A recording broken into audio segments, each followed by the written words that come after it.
about to do this install, this one's very unique. We're putting a 10 by 30, 300 square foot bunker under a driveway.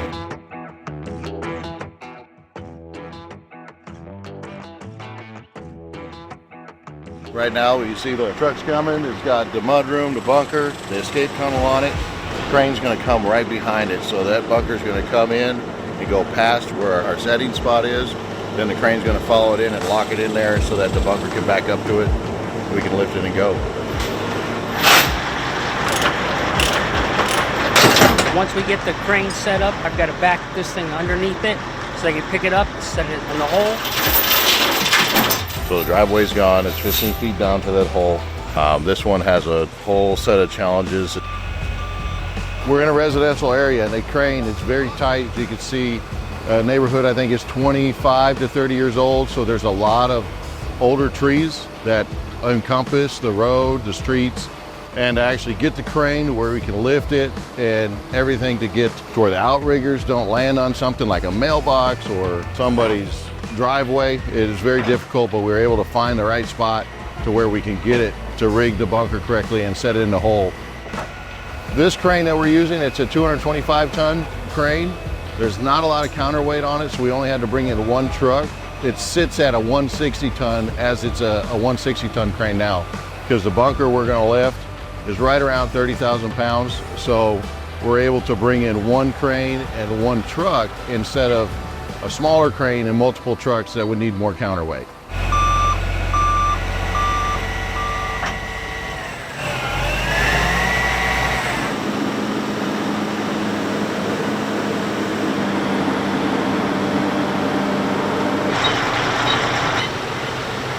This side, this little opening is going to face this way.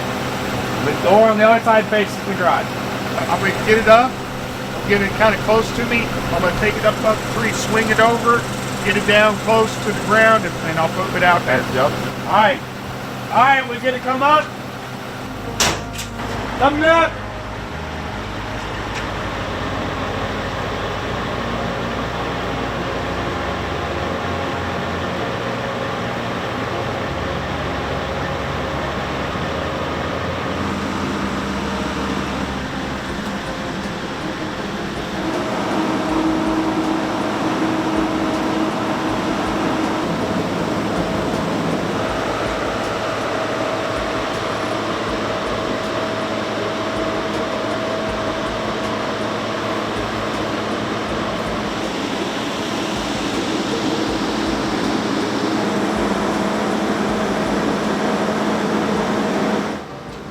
We're going to reveal the interior of this bunker at the end of this video, so make sure you stick around and watch the whole thing.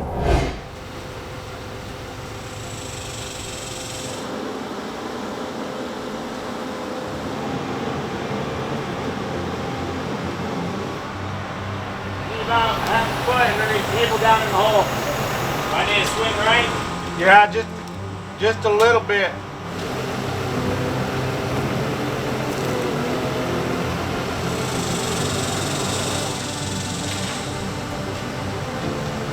Get down, get close. Coming down.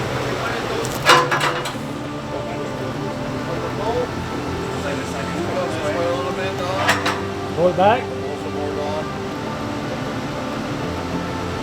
Coming down. So we got the bunker in the hole. It's rock all around it that they had to dig through, so they didn't make the hole much bigger than the actual bunker itself. So we have very little room to play with. We're pretty sure we got it in the right spot. We're going to find out when we bring the mudroom in. Then we can get the measurement for the stairs, and we'll know if we got to move it or not after that. So we're going to cut holes in the mudroom so that we actually have rigging points from the top. The way that it was set up was to be belly strapped from the bottom, but in our situation, where it is close to the house, we're going to blow some holes, and then we'll be able to put our rigging on the top and then grab it from there.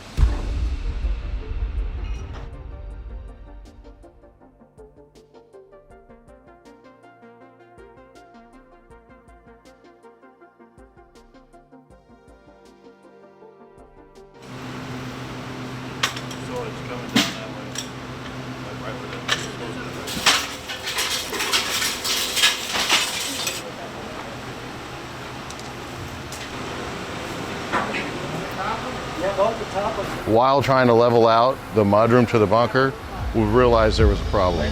That side looks lower. There was an issue when we put the bolts in the top. It wanted to sag down in the way that the crane was grabbing it. It twisted it like it needs to go like that. So we had to remove all the bolts again, re-stab the bolts actually from the bottom, and then lift the mudroom up a little bit with the bunker attached to it and take some weight and then put all our bolts around. Yeah, go ahead and put that in. Let me see. So that we could actually get this thing in right and level. So we just lifted the mudroom into the hole. That's now in. We're cutting legs for underneath it. When we're doing the legs for the mudroom, there's a few different ways that we can do them. It depends on the situation. This way we take an I-beam and we'll cut some plate out and actually make that the foot pad. Because for these legs, we're putting them in to hold up the mudroom level before we take the tension off the straps. Then we can hang the stairs on there and there won't be any deflection. Normally we use a concrete pad 1 to have a nice level place for the bunker to sit and hold it, and we do a 1 foot thick pad. It also acts as a ballast because we bolt that bunker down to the pad. So if you do have water in there, it's not going to come up out of the ground. In this situation here, we were digging through bedrock, and we use a number 57 rock, which is an engineered rock. Underneath, we got 3 to 5 inches depending on where it is, and we made that level. So what we're gonna do after this is all installed is we're gonna actually fill all of this area up with concrete. That's gonna grab the bunker from the sides and be that actual ballast. So the mudroom's in place, and now we're gonna do the tunnel. Once we get that done, we'll line it up, get the bolts in, and we'll see how this one goes.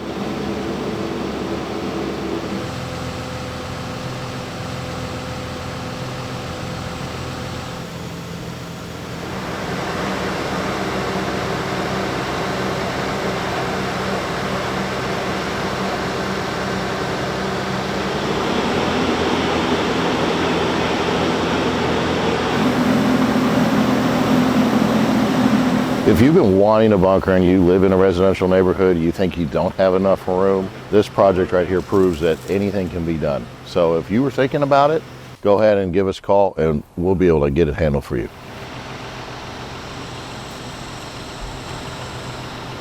Keep swinging? Yeah. No, it's got to push my way. No, It's got to come this way. It's twisted. Okay? Clamp the bottom, and then let him pick it up and clamp the top. Okay. Put a clamp on the bottom, pull your bolt. Then we'll clamp the top. We'll pick it up a little bit, clamp top. We'll swing it this way.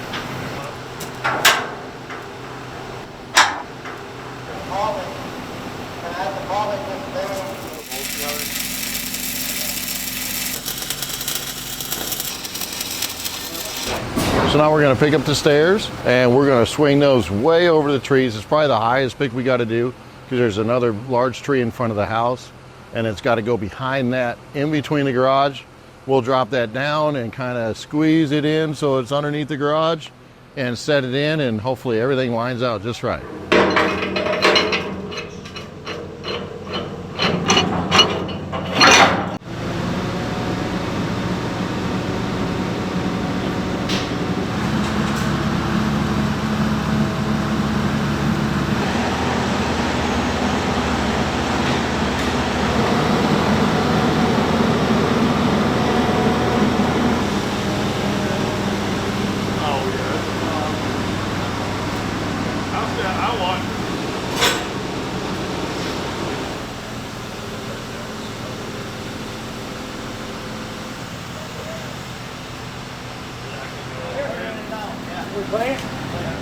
Woo! She in the garage. Yeah, she is. This one looks longer than that. Yeah, well. It's got a 48-degree angle.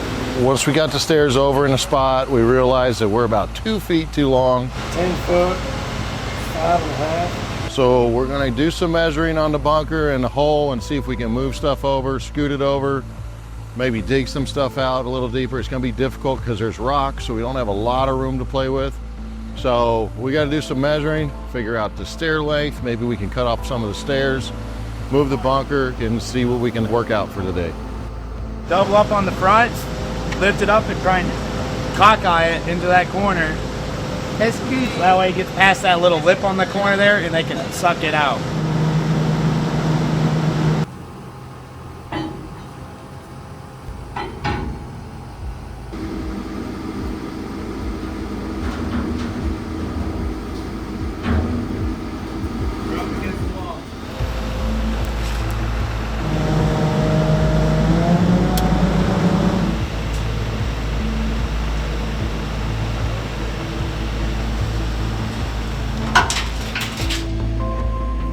How much of this can we take out, I guess? It might clear. I don't know if it's enough. No. If they could chip that a little, like a couple more inches, we'd be fine with it.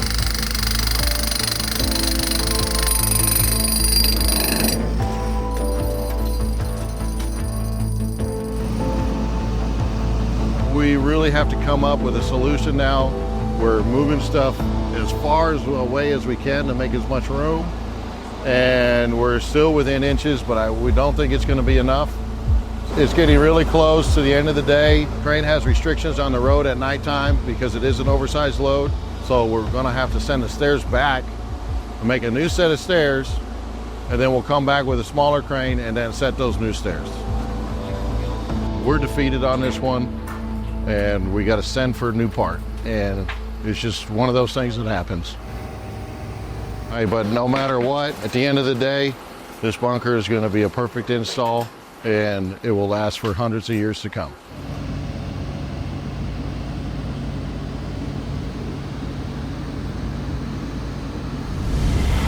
All right, so we're starting day 2, and after a lot of thinking last night before going to bed, we came up with a game plan. While we're working on making the bunker airtight and doing the air pipes on top, the guys at Alice are reworking the stairs. The new stairs will be more steep, which will shorten up. We needed 11 foot from where the mudroom connects to the end of the stairs. We had 13 foot. So those are in fabrication already today.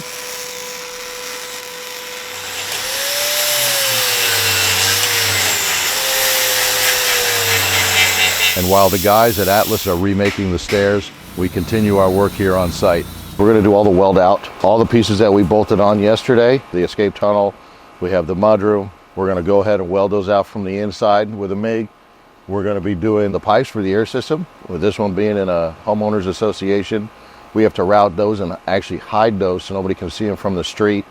So it'll be a lot of work welding pipes. One is for where the intake goes through, and that actually is what the nuclear biological chemical filter pulls air through and then filters the air, and then it goes out the blast valve, which would be the exhaust of the bunker. Today it's been really hot. It's getting towards the end of the afternoon, so we put a canopy up there. The surface of the bunker, the top of it is about 155 degrees right now. You can't really touch anything unless you have gloves on, and it's getting to the point to where we're going to call it for the day and come back real early in the morning and then hit it up when everything's cooled down. Hopefully Alice is on track with the stairs.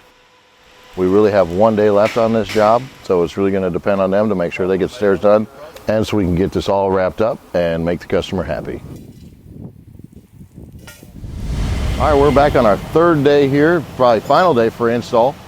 Alice got the stairs completed. We're going to hang those. So we've done the measurements 3 times, so we know everything should fit together just right, but you know, in our business, you never know what's going to happen.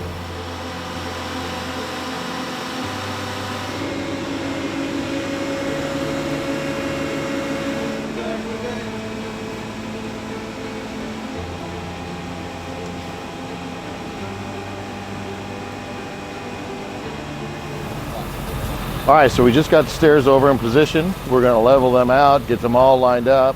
This one's a little tricky. We gotta match it with the correct angle because it's on a driveway, so we have to have the slope right. Also, we can't be too high or too low from where the garage is because we're very close to where the opening is. So it's gonna take some time. Once we get this done, then we can move on to the next thing. He may have the cable down as he's booming out.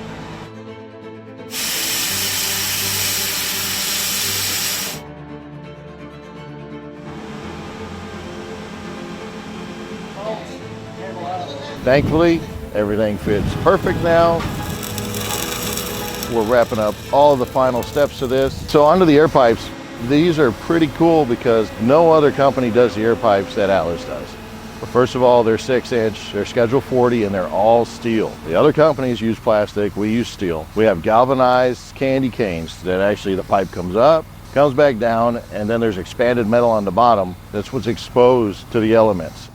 So everything else is buried underground, is painted black with coal tar. So you cannot penetrate the expanded metal unless you're gonna start cutting or torching. We use 6-inch because the air systems are so huge and they move a lot of air. And actually the one in this is up to 50 people. It has enough new air, bringing new oxygen in, that 50 people can breathe under this air system. So that's why it has 6-inch pipes.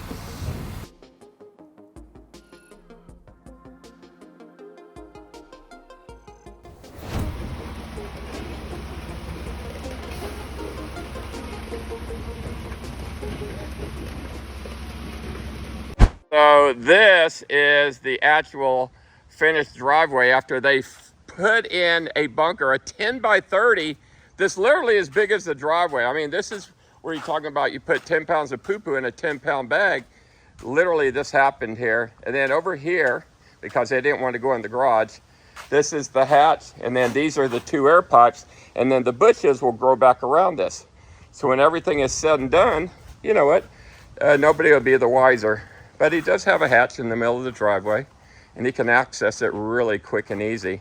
But that turned out really cool. So this is actually what the escape tunnel will look like before they put the dirt on top. But the way it works is there's sand inside there, and then there will be earth on top. So if they ever have to come out, in the hatch below, it's like an hourglass. You let the sand out, it drains out, then you pop up and you pop your head through about 6 inches of soil like a gopher. So if you have a driveway, you can put a bunker underneath it too, but this one had rock underneath it, so it costs a little extra to dig it up. We'll take a quick tour inside it just for the fun of it. It's not finished though.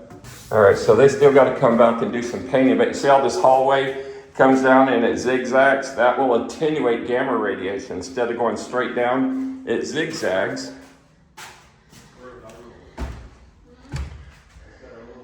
Then inside the bunker, this is like the den. They wanted folding beds in here.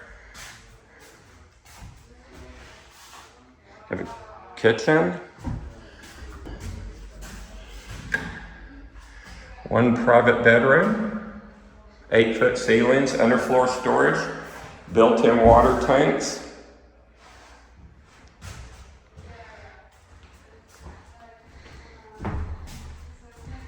A full bathroom.